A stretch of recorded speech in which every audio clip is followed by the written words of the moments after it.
आज 30 दिसंबर का दिन है। हम सभी भारतीयों के लिए गौरव का दिन है। आज ही के दिन 1943 में बंगाल की भूमि के सुपुत्र और देश के महान स्वतंत्रता सेनानी नेताजी सुभाष चंद्र बोस ने पोर्ट ब्लेयर में पहली बार आजाद भारत का झंडा फहराने का काम किया था। तो एक प्रकार से हमारे आजादी के संग्राम का ये बहुत महत्वपूर्ण मकाम था। और इसके कई साल बाद, 8 दशक बाद, आज 30 दिसंबर को जब हम पीछे मुड़ कर देखते हैं तो बंगाल के लिए भी आज से लेकर अप्रैल तक का समय बहुत महत्वपूर्ण समय है। अप्रैल में बंगाल में विधानसभा के चुनाव होने जा रहे हैं। भय, भ्रष्टाचार, कुशासन और घुसपैठ की जगह विरासत, विकास और गरीब कल्याण की एक मजबूत सरकार बनाने का बंगाल की जनता का संकल्प बंगाल में जहां पर भी जाते हैं वहां दिखाई पड़ता है। तृणमूल कांग्रेस के 15 साल के शासन में भय, भ्रष्टाचार और कुशासन और विशेषकर घुसपैठ से बंगाल की जनता चिंतित भी है, भयभीत भी है और आशंकित भी है। हम भारतीय जनता पार्टी के सभी कार्यकर्ता बंगाल की जनता को आश्वासन भी देना चाहते हैं और वादा भी करना चाहते हैं कि मोदी जी के नेतृत्व में बंगाल में भारतीय जनता पार्टी की सरकार बनने के साथ ही यहां की विरासत को हम पुनर्जीवित करेंगे। विकास की गंगा फिर से बड़ी तेज गति से बहेगी और गरीब कल्याण, जो बंगाल का आज बहुत महत्वपूर्ण मुद्दा बना है, देश भर में जहां जहां एनडीए सरकार है, भाजपा सरकारें हैं, हमने गरीब कल्याण को प्राथमिकता दी है। यहां पर भी गरीब कल्याण को प्राथमिकता दी जाएगी। और इस सब के साथ साथ एक ऐसी मजबूत राष्ट्रीय ग्रिड बनाएंगे जो बंगाल से घुसपैठ को समाप्त कर देंगी। इंसान छोड़ दीजिए, परिंदा भी पैर नहीं मार पाए, इस प्रकार की एक मजबूत ग्रिड की रचना हम करेंगे। और न केवल घुसपैठ रोकेंगे, सारे घुसपैठियों को चुन चुन कर भारत के बाहर निकालने का काम भी भारतीय जनता पार्टी की बंगाल सरकार करेगी। आज ममता बनर्जी के नेतृत्व में भ्रष्टाचार के कारण पूरे बंगाल का विकास एक प्रकार से थम गया है। मोदी जी की सारी लाभकारी योजनाएं जो पूरे देश में गरीबी का उन्मूलन कर रही है, यहां पर टोल सिंडिकेट के भेंट चढ़ चुकी हैं और हर योजना डेड एंड पर पहुंच चुकी है। 14 सालों से भय और भ्रष्टाचार ये बंगाल का पहचान बना हुआ है। बीजेपी सरकार का संकल्प 15 अप्रैल 2026 के बाद जब भाजपा सरकार बनेगी, बंग गौरव, बंग संस्कृति, उसके पुनर्जागरण की हम फिर से शुरुआत करेंगे। और विवेकानंद जी, बंकिम बाबू और गुरुवर टैगोर और श्यामा प्रसाद मुखर्जी के स्वप्न का बंगाल बनाने का हम फिर से एक बार प्रयास करेंगे। और आज मैं फिर से एक बार कहना चाहता हूं, भारतीय जनता पार्टी के लिए ये बंग भूमि बहुत पवित्र और बहुत मायने रखने वाली है, क्योंकि हमारी स्थापना, भारतीय जनता पार्टी की स्थापना, भारतीय जनसंघ की स्थापना यही बंग भूमि के बड़े नेता श्यामा प्रसाद मुखर्जी ने की है। भारतीय जनता पार्टी की स्थापना से स्वामी विवेकानंद और बंकिम चंद्र चट्टोपाध्याय, इनका अनुकरण भारतीय जनता पार्टी ने अपने सभी सिद्धांतों के अंदर किया है। मित्रों, आज जब मैं कह रहा हूं कि इस बार 26 के बंगाल के विधानसभा चुनाव में बंगाल में हमारी सरकार बनेगी, इसका मजबूत आधार भी भारतीय जनता पार्टी के पास है। मैं आपको 2014 से 2024 तक के चुनाव के यात्रा के परिणामों को बताना चाहता हूं। 2014 के लोकसभा चुनाव में हमें 17% वोट मिले थे और 2 सीटें मिली। मेरी बात जरा सभी पत्रकार बंधु ध्यान से सुने। 2014 के चुनाव में हमें 17% वोट और 2 सीट मिले थे। 2016 के विधानसभा चुनाव में हमें 10% वोट मिले और विधानसभा की केवल 3 सीटें मिली थी। फिर 14 से 19 के बाद 19 के लोकसभा चुनाव में हमें 41% वोट मिले और 18 सीटें मिली और 21 के विधानसभा चुनाव में हमें 38 वोट मिले और 77 सीटें मिली। ये बहुत बड़ा अंतर है। जिस पार्टी को केवल 3 सीट मिले थे, वो पार्टी 5 साल के ही अंतराल में 77 सीट प्राप्त करी। और इसका नतीजा देखिए, कांग्रेस जिसकी एक प्रकार से स्थापना ही बंगाल से शुरू हुई, वो कांग्रेस पार्टी बिग जीरो पर पहुंच गई और 34 साल तक शासन करने वाला कम्युनिस्ट गठबंधन भी एक भी सीट प्राप्त नहीं कर पाया और हमने मुख्य विपक्ष का स्थान प्राप्त किया। आज शुभेंदु जी मेरे साथ यहां पर बैठे हैं, वो हमारे प्रतिपक्ष के नेता हैं। 24 के चुनाव में भी हमने 39% वोट प्राप्त किया, 12% सीट प्राप्त की, 12 सीटें प्राप्त की और 26 में हम निश्चित रूप से प्रचंड बहुमत के साथ भारतीय जनता पार्टी की सरकार बनाने वाले हैं। मित्रों, ये 24 से अब तक का समय भारतीय जनता पार्टी के लिए बहुत शुभांकर सिद्ध हुआ है। 24 में लगातार तीसरी बार नरेंद्र मोदी जी इस देश के प्रधानमंत्री बने। उसके बाद महाराष्ट्र में, हरियाणा में, दिल्ली में और अब बिहार में भारतीय जनता पार्टी की सरकारें बनी हैं। 24 के चुनाव में उड़ीसा और आंध्र प्रदेश में भी पूर्ण बहुमत की भाजपा की और एनडीए की सरकार बनी है। मुझे पूरा भरोसा है कि 2026 में बंगाल में 2/3 बहुमत के साथ भारतीय जनता पार्टी की सरकार बनेगी। ये बंगाल की जनता तय कर बैठी है।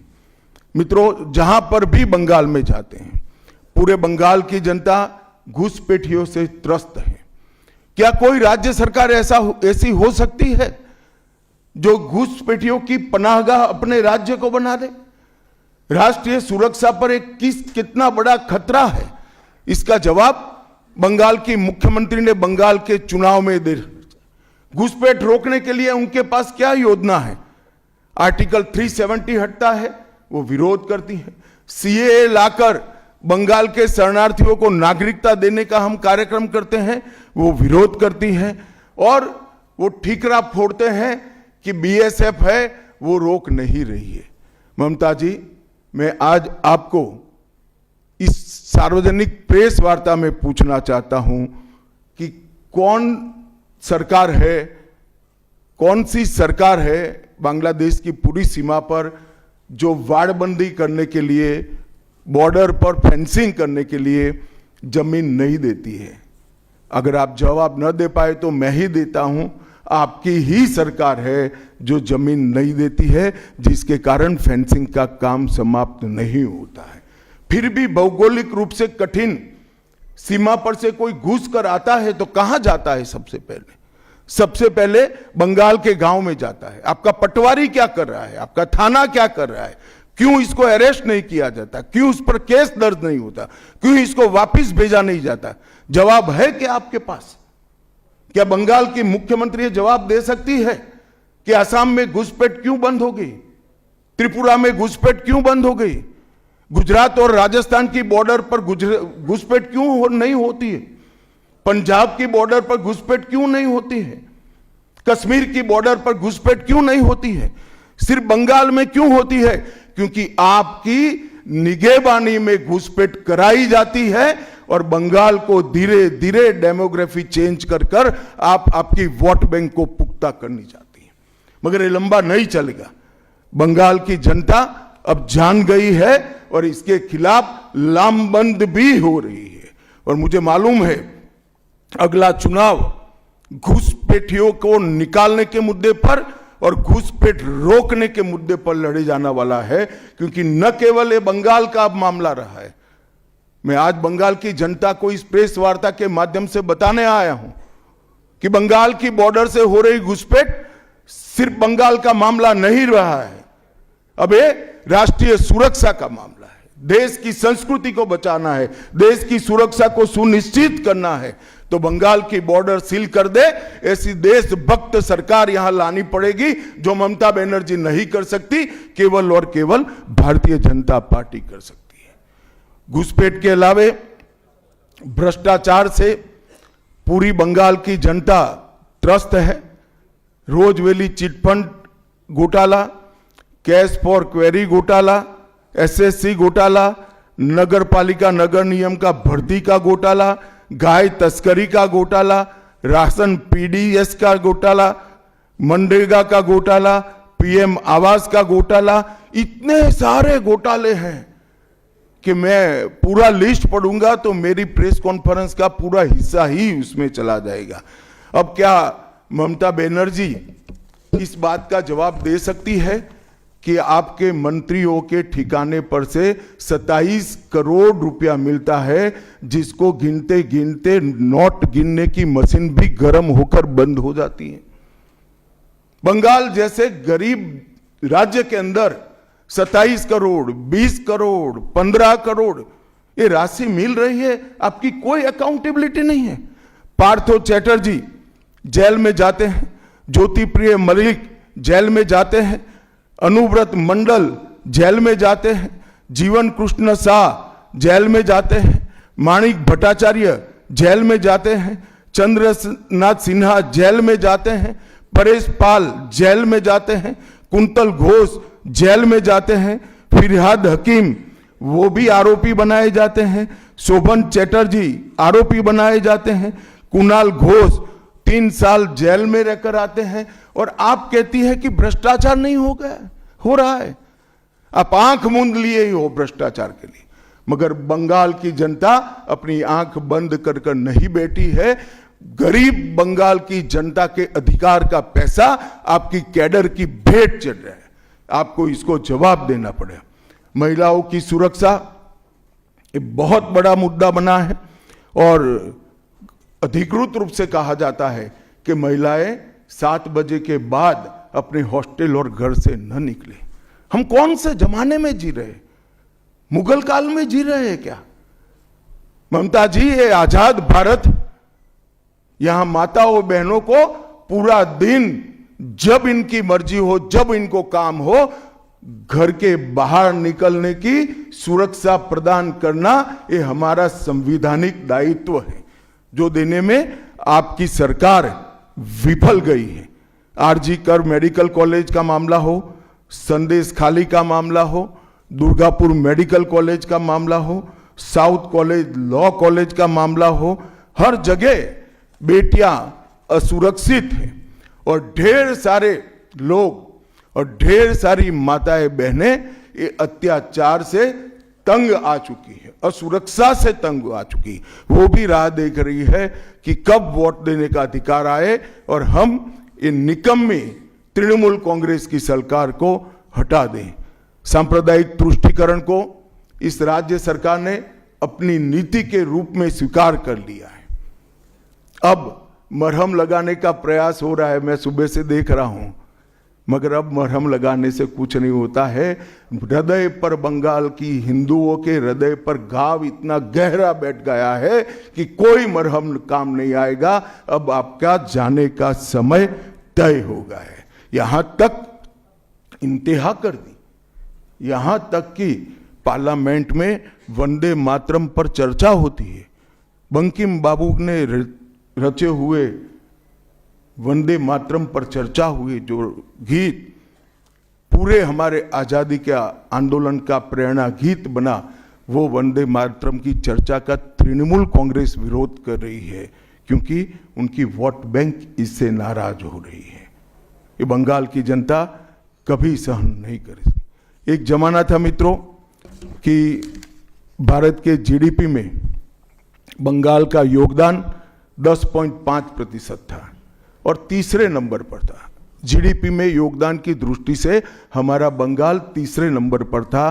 तीसरे नंबर पर से सरक कर ये 49 साल में वो 22वें नंबर पर आ गया। अब नीचे कोई जगह ही नहीं बची। बंगाल का इतना आर्थिक पतन कभी नहीं हुआ है।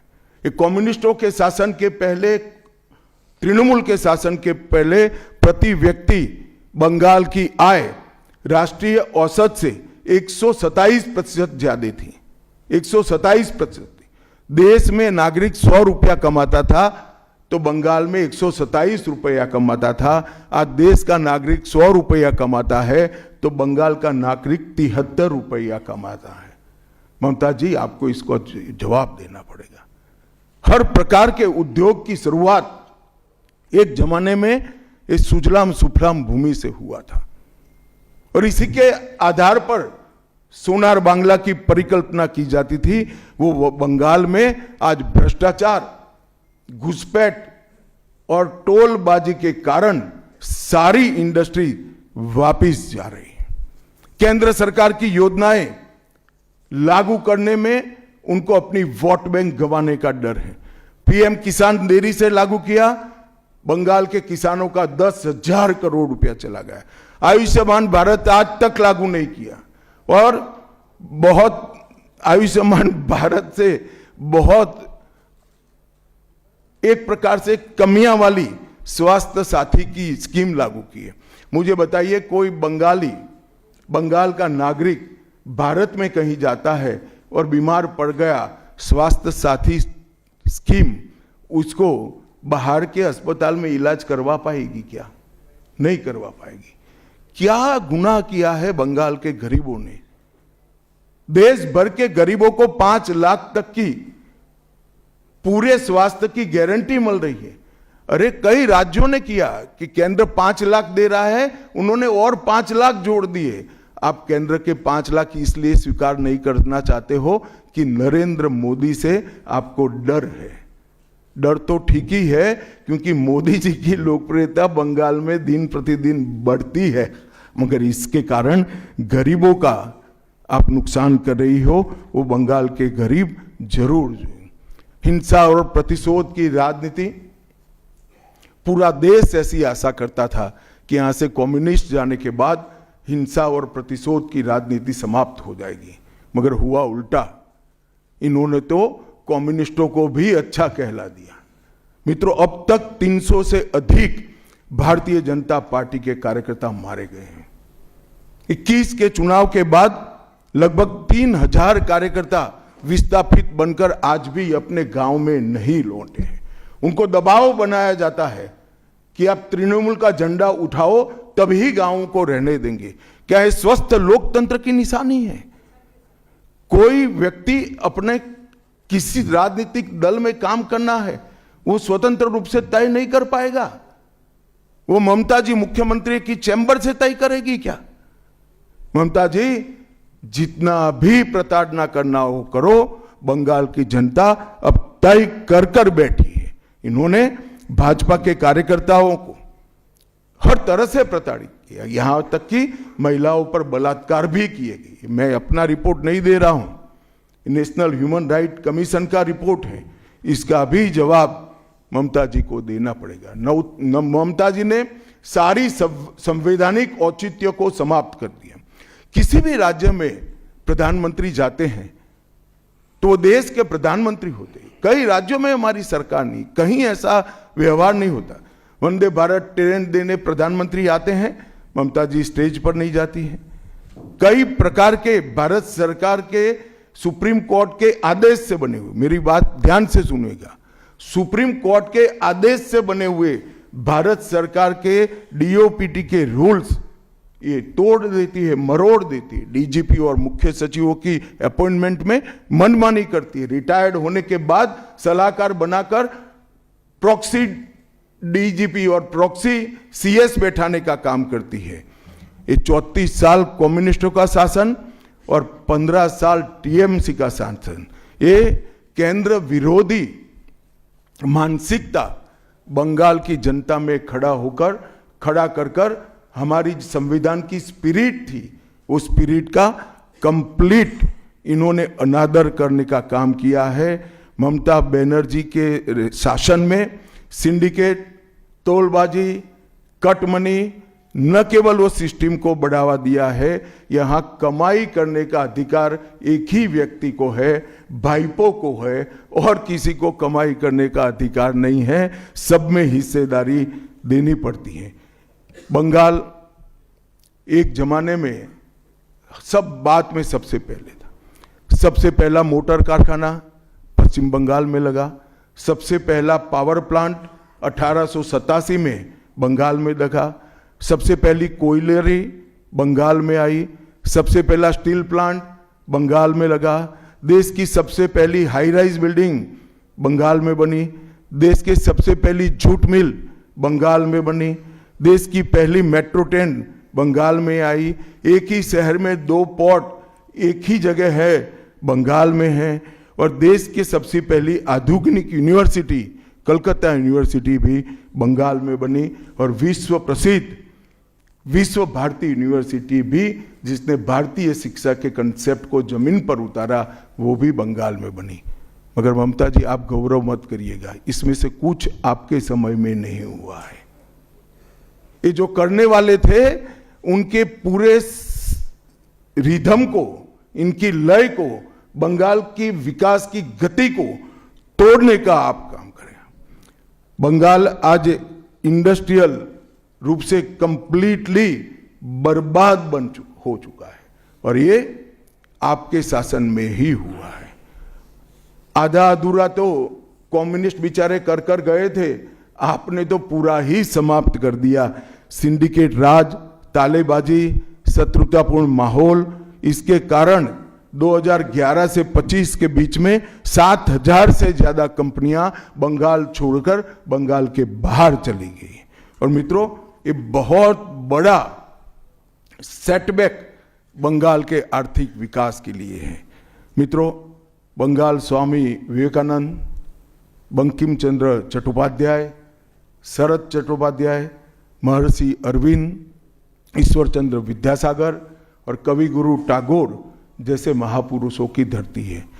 यही धरती पर नेताजी सुभाष चंद्र बोस, अमर शहीद खुदीराम बोस, वाघा जतीन, रविंद्रनाथ सन्याय, रास बिहारी बोस, मास्टर सुरेश सेन, प्रफुल्ल चाकी, वीणा दास, कल्पना दत्त, ये सभी ने देश की आज़ादी के लिए आहलेख जगाया था।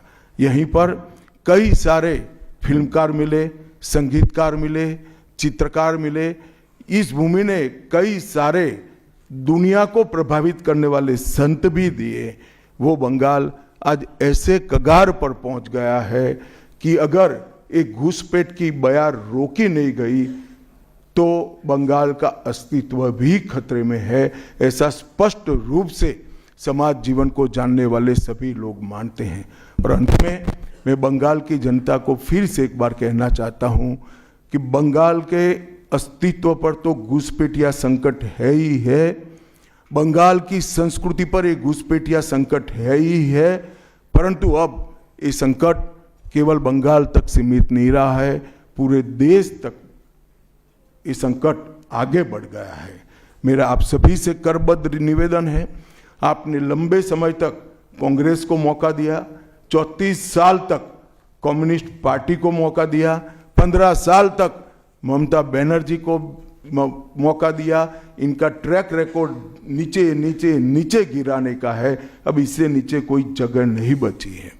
और भारतीय जनता पार्टी का रिकॉर्ड है, जहां भारतीय जनता पार्टी की सरकारें आई वो राज्य बीमारू राज्यों में से समृद्ध राज्य बनने की कगार में आगे बढ़े हैं।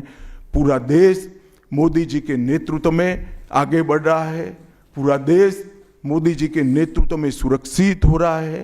पूरे देश में भारत की संस्कृति, भारत के धर्म, भारत की भाषाएं मोदी जी के नेतृत्व में आगे बढ़ रही है, फल फूल रही है। बंगाल की जनता को मैं विनती करता हूं कि मोदी जी के नेतृत्व में पूर्ण बहुमत की, प्रचंड बहुमत की एक भारतीय जनता पार्टी की सरकार बनाइए।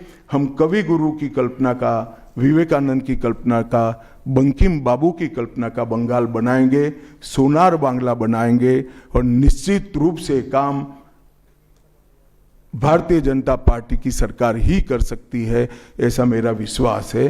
तो फिर से एक बार समग्र बंगाल की जनता को करबद्ध निवेदन मैं करना चाहता हूं कि बंगाल में हमें पूर्ण बहुमत दीजिए।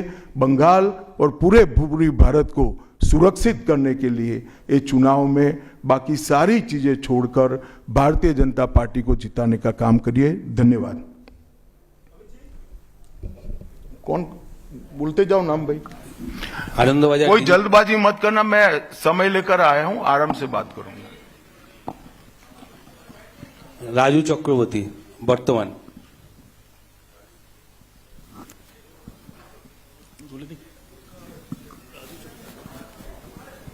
चलो भाई, दूसरे कोई खड़े हो जाओ। गृहमंत्री जी नमस्कार, राजू चक्रवर्ती वर्तमान। मेरा दो प्रश्न है। एक करो। अच्छा 2014 के बाद आप जब पार्टी और एडमिनिस्ट्रेशन में बहुत सारे संस्कार लाए, 75 साल के बाद कोई भी लीडर या फिर मंत्री हो उसको मार्गदर्शक के भूमिका में जाना पड़ता है। तो आपको क्या लगता है अभी हाईएस्ट लेवल पे जो भी है पार्टी या फिर एडमिनिस्ट्रेशन में, वो 75 साल हो गया, उसको अपने आप वानप्रस्थ में जाना चाहिए? चलिए मैं बुलाकर आपको बताऊंगा। तुम बंगाल की चिंता करो भैया, मेरी पार्टी की क्यों चिंता कर रहे हो? हेलो,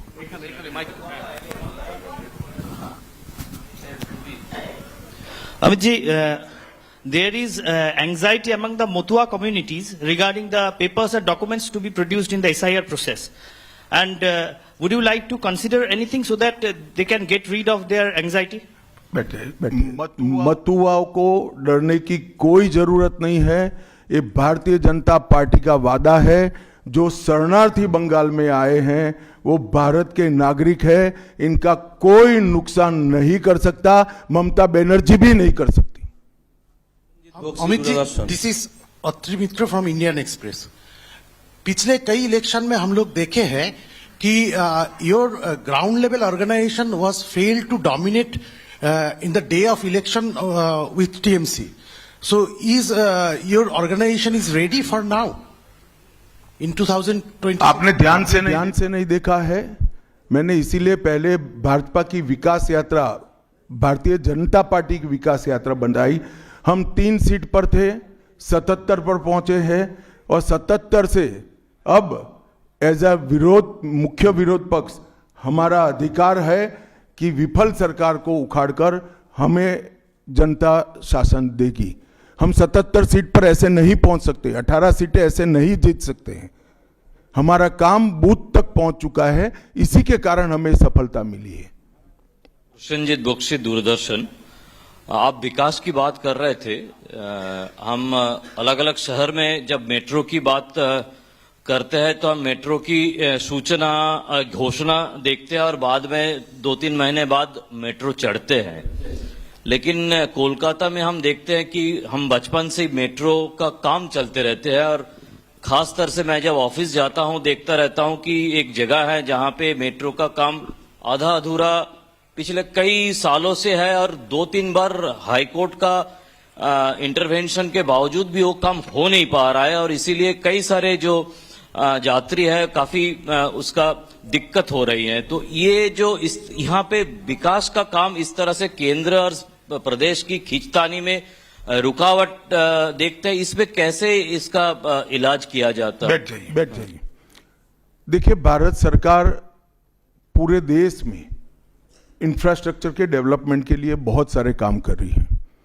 अगर भारत सरकार का पक्षपाती कामकाज का तरीका होता तो वो तमिलनाडु को भी अप्लाई हो सकता था, तेलंगाना को भी अप्लाई हो सकता था और हर राज्य को अप्लाई हो सकता था।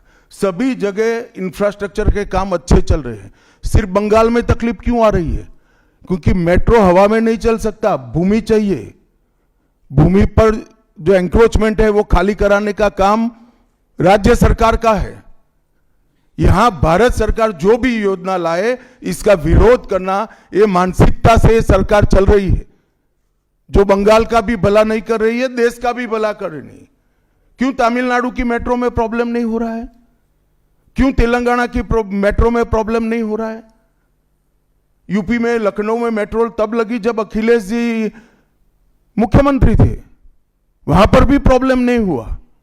मेरा तो आपसे आग्रह है, इतने अभ्यासु पत्रकार हो, कुछ पत्रकारों का संघ बनाकर इसके डेप्थ में जाकर व्हाइट पेपर बाहर निकालो कि सारी योजनाएं क्यों अटक गई है, तो आपको मूल कारण मालूम पड़ जाएगा।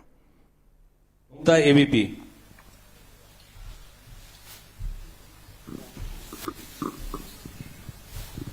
अमित जी, अभी आपने वंदे मातरम की चर्चा का जिक्र किया, लेकिन उसके साथ में जो है एक चर्चा और हुई थी, जी राम जी जो अभी जो कानून की शक्ल ले चुका है। उस दौरान भी जो है ममता बनर्जी और अभिषेक बनर्जी लगातार ये कहते रहे कि सरकार, केंद्र सरकार से फंड ही नहीं आता तो हम विकास कैसे करें, वो फंड रोकना और उसका विरोध किया। देखिए भाई, इनके विरोध को अब देश में कोई गंभीरता से नहीं ले रहा है। अगर कोई एक स्टेटमेंट भारत सरकार करेगी कि भारत देश कोई भी क्षेत्र में सबसे पहले आएगा तो भी ये विरोध करेंगे। विरोध उनका स्वभाव हो चुका है। इनके विरोध को कोई गंभीरता से नहीं ले रहा है, ना जमीन पर इसका कोई विरोध का असर दिख रहा है। लोहिया, एनडीटीवी। गृहमंत्री जी नमस्कार। पहला सवाल यह है कि कई ऐसी केंद्र की स्कीम्स आती हैं जिनको बंगाल में इम्प्लीमेंट नहीं किया जाता है। कहा जाता है कि केंद्र कोऑपरेट नहीं कर रहा है और ये भी कहा जा रहा है कि अगर भारतीय जनता पार्टी की सरकार आई बंगाल में तो जो तृणमूल कांग्रेस की कल्याणकारी स्कीम्स हैं उन्हें रोक दिया जाएगा। आप कैसे देखते हैं इसको? देखिए, मैं बंगाल की जनता को ये अपप्रचार चल रहा है, इससे स्पष्ट रूप से भारतीय जनता पार्टी की ओर से कहना चाहता हूं कि भारतीय जनता पार्टी की सरकार बनने के बाद अभी की जो सरकार जो स्कीमों के नाम से जो कुछ भी चला रही है, एक भी स्कीम बंद नहीं होगा और हमारे घोषणा पत्र में हम जितने भी स्कीमें करेंगे उसको जमीन पर उतारेंगे। ये हमारा रिकॉर्ड है, ट्रैक रिकॉर्ड है, देश भर में है। उज्जवल राय, एएनआई। सर, आपने सबसे पहले ही घुसपैठियों की बात की है, जो सबसे बड़ा मुद्दा देश के लिए भी है और खासकर पश्चिम बंगाल जिस तरह से बांग्लादेश का अभी मौजूदा हालात है उसको देखते हुए। लेकिन जो सवाल आपने किया है उस पे प्रतिक्रिया ये मिलती है कि बीएसएफ तो केंद्र के अधीन है। आखिर ये विरोधाभास तुम कहां भाभी जी को याद करते थे? मैंने पहले ही जवाब दे दिया।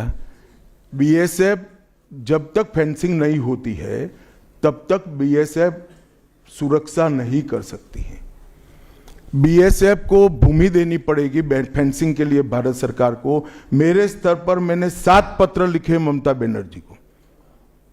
ये 6 साल के अंदर 3 बार गृह सचिव यहां आकर मीटिंग कर गए चीफ सेक्रेटरी से।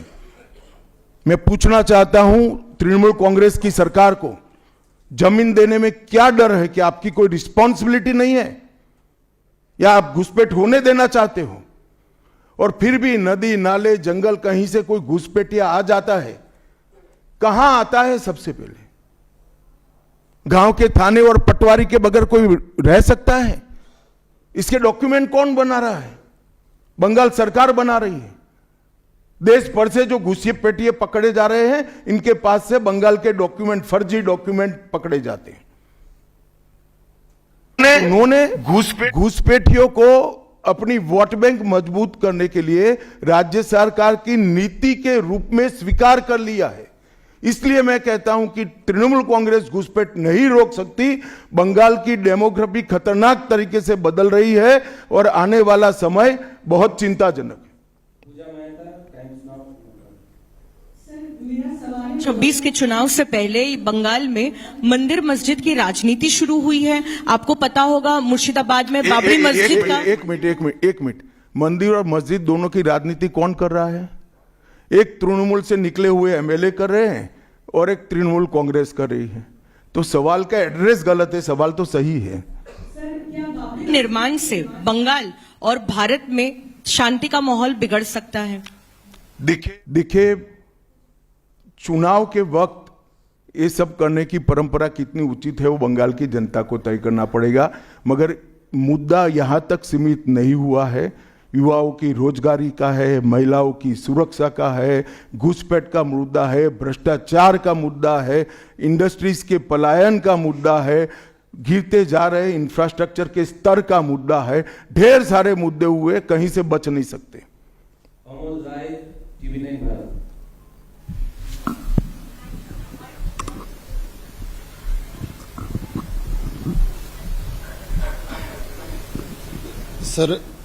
सर मेरा एक प्रश्न ये है कि आज ममता बनर्जी लगातार 2 दिनों से का एक अपना स्वभाव है, लेकिन उनपे जो है तुष्टीकरण का आरोप लगाया जा रहा है और लगातार वो पहले भी मंदिर एक बनवाई है अभी उड़ीसा के तर्ज पे, और दूसरा एक और घोषणा उन्होंने कर दिया महाकाल मंदिर बनाने का। तो चुनाव की दृष्टि से क्या आपको लगता है कि इसका मैं तो भाई किसी भी कारण से मंदिर बनाते ही इसका स्वागत करता हूं, मगर बहुत देरी कर दी है उन्होंने। बांग्ला। अमित जी, एक सवाल बार बार एक नैरेटिव फैला जाता है टीएमसी और लेफ्ट के तरफ से कि बंगाल में जितना भी काम कर ले बीजेपी कार्यकर्ता, ऊपर कुछ सेटिंग वगैरह है तो अमित शाह जी और नरेंद्र मोदी जीतना नहीं चाहते। आज पूछता है बंगाल, जवाब चाहे बांग्ला, आप लोग बंगाल को जीतना चाहते हैं? कितना सीरियस है सेंट्रल बीजेपी? देखिए भाई, मैं यहां आकर प्रेस कर रहा हूं। मोदी जी अभी थोड़े दिन पहले सभा करने के लिए आने के लिए निकले थे, जा नहीं पाए। अब ममता बनर्जी कह रही कि हम उनके साथ हैं। अगर उनको ये भ्रांति फैलानी है तो फैलाएं। भारतीय जनता पार्टी का कोई नेता घुसपैठियों को आश्रय देने वाले के साथ नहीं रह सकता। ये भारतीय जनता पार्टी का सिद्धांत है और हम सब भारतीय जनता पार्टी के कार्यकर्ता से लेके मोदी जी तक कटिबद्ध है कि मूल समेत तृणमूल कांग्रेस की सरकार को हम उखाड़ कर फेंक देंगे।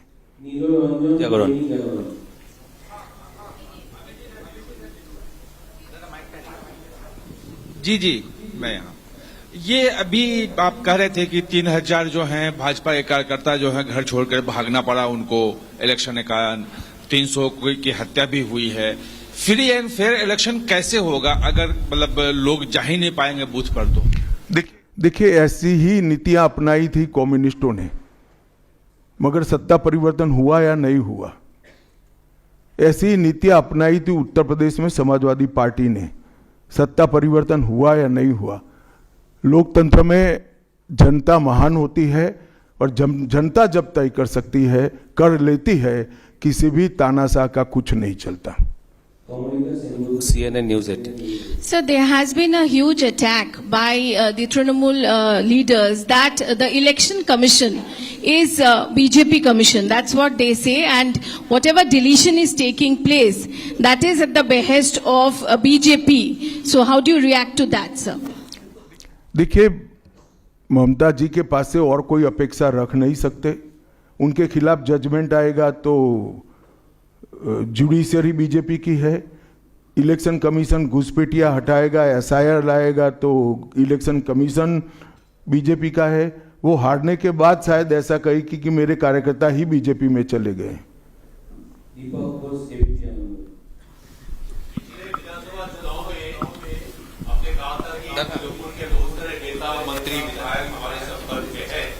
और तृणमूल को कमजोर करने के मैंने नहीं कहा भैया, ऐसा कभी नहीं कहा। हाँ आए ही है।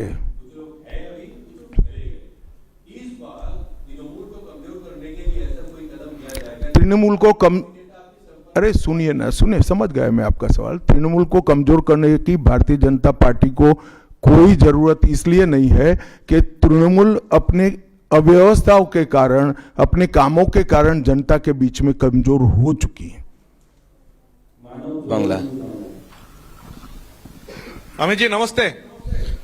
PMLA prevention of money laundering act, हम जानते हैं हमारा देश का काफी कड़ा एक आइन है, जिस आइन के दौरान अरविंद केजरीवाल जी तिहाड़ जेल चला गया, हेमंत सोरेन जेल चला गया, लेकिन यहाँ वेस्ट बंगाल में ईडी कलकत्ता हाईकोर्ट में रिपोर्ट दिया है, एक कंपनी है लीप्स एंड बाउंस जिसका 150 करोड़ रुपया सीज्ड हुआ है, लेकिन उसका मालिक अभी तक अरेस्ट नहीं हुआ। उसका नाम है अभिषेक बैनर्जी, एमसीएमपी, आप जानती है।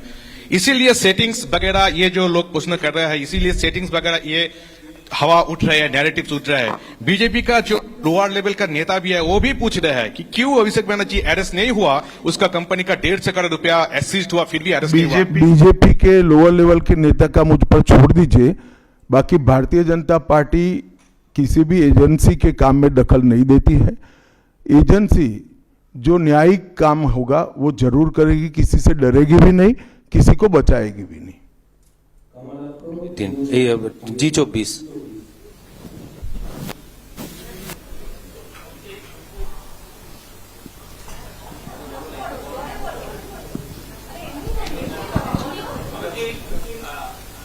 हर बार चुनाव के पहले आप जब बंगाल आते हैं, अब तक एक टारगेट देते हैं बीजेपी लीडर और सभी को, तो इस साल 26 के चुनाव के पहले अब सुने नहीं, मैं कहा 2/3 बहुमत के साथ सरकार बनाएंगे, 2/3 मेजोरिटी के साथ सरकार बनाएंगे, तो टारगेट हो ही गया।